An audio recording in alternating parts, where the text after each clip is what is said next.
The difference with the Cowboys and Buccaneers, the difference with those two teams is this.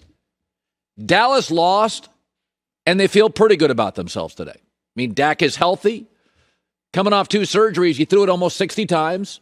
They dominated the time of possession. Offensive line held up against the great defensive line. Zeke was a non-factor, and they were in it to the end. They're pretty happy today, and they lost. Tampa won, but they had 4 turnovers, over 100 yards in penalties, only 1 rushing first down. I don't think Bruce Arians and Tom Brady are the least bit happy. I think Tampa looks at it as a winner and is frustrated today with all their mistakes. That's the difference. Successful people in life, successful companies, and successful teams aren't satisfied with winning. Winning is what winners do every day. It's how they perform. And Tampa didn't perform well last night. I mean, that Chris Godwin fumble was a killer. That game should have been over with 8 minutes to go. All those penalties. Tom Brady, that offensive line, they just won the Super Bowl. Penalties, timing, fumbles, can't catch a screen pass. To me, Dallas is still in the business of moral victories. You talked to Cowboy fans this morning. They lost. They're happy. Went on the road, toe-to-toe physically. Tough place to play. You know, made life uncomfortable for Tom Brady. In this league, one thing is almost always true. The more ways you can win, the better team you are. Watching Dallas last night, they feel like a better version of last year's Cowboys. They can only win one way, shootouts. That's it. Now, last year I kept saying, last couple years I've been on Dak Prescott, I call him Dak and Dunk. A lot of short stuff. It was an elevated version of that. Not a lot of deep routes last night. In fact, the first time he threw the ball deep down the field, it was intercepted. CeeDee Lamb should have caught it, but it was intercepted. But it is a kind of a one-dimensional team. They're not great on special teams. In fact, I'd say they're bad. I don't love their coach at all. Their pass rush is very hit and miss. Zeke might as well have been an offensive lineman.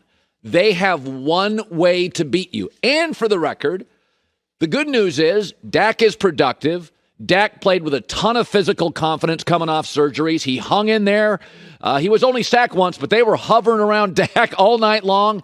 He played with a ton of confidence. Sat in there, fumbled a ball, picked it up and threw it. That. I don't worry about that.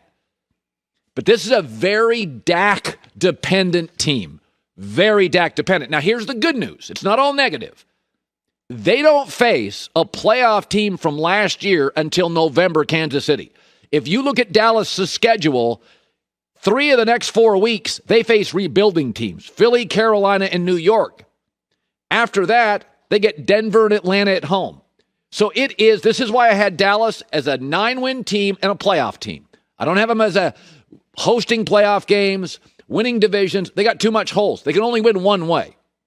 But I will say this. Schedules matter. Divisions matter. It's a bad division. Giants are still kind of rebuilding. Philadelphia's rebuilding. Washington's close, but they're not perfect, especially at quarterback. But here's a stat to remember, is that Dallas is now, after last night, 0-17 when they score less than 30 points since 2019. They have one way to win. So I think this morning, they feel pretty good about last night. All right, let's shift to Tom Brady. Been talking about it this week. He's beyond explanation. If you can tell the difference between 44-year-old Tom Brady and 34-year-old Tom Brady, congratulations. I cannot. Last night, watching the game, I was YouTubing younger Brady. I can't tell the difference. Can't tell.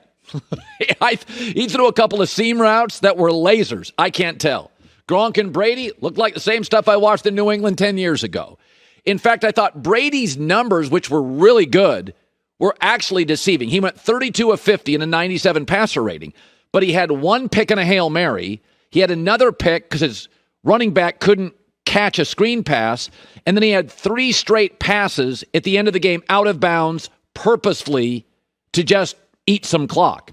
So 32 of 50 felt more like 35 of 48 to me with no interceptions that were really his fault. I also thought he was the more aggressive quarterback last night. I threw the ball deeper downfield, threw it into the seam multiple times. I thought he attacked. Not a lot of dink and dunk, although they love the bubble screens in Tampa. Tom also knows he's got an excellent defense. So Tom knows he can make mistakes. I mean, that play right there to the right, that thing was a weird throw. But Tom knows he doesn't have to play perfect because Tampa can win a lot of ways. They can win with coaching. They can win with defense. They can win with special teams. They can win. What's amazing about Tampa's offensive weapons, it's like Brady's a chef with perfect produce. He's got so many different. He's got Mike Evans, 6'7", red zone nightmare. He's got Scotty Miller, the burner. AB is shifty. Chris Godwin's the technician. Gronk is the blocker, sure-handed guy. I mean, he's got one of everything. And I think that's so valuable because I think there's so many different ways they can beat you. Here's another way they can beat you. At the line of scrimmage, the audibling. Forget the fact that they've got speed and shiftiness and size and sure-handedness. I mean, Gronk has the best hands I've ever seen on any player in the league. It's insane. The best hands I've ever seen. But they do this better than anybody now. Now that Peyton Manning's out of the league, nobody manipulates the line of scrimmage like Brady. And so when I look at Dallas, I see a team that is fun with one way to beat you. When I look at Tampa, I see a team that can beat you with coaching, line of scrimmage, speed, power, special teams, and that's the difference between the two. Dallas pretty happy today, lost. Tampa won, and I don't think Arians and Brady are the least bit satisfied. Hi, everybody. Thanks for watching. Subscribe here to get the latest from the show. Also, be sure to check out more of the best clips from The Herd or go watch a few segments from other shows on FS1.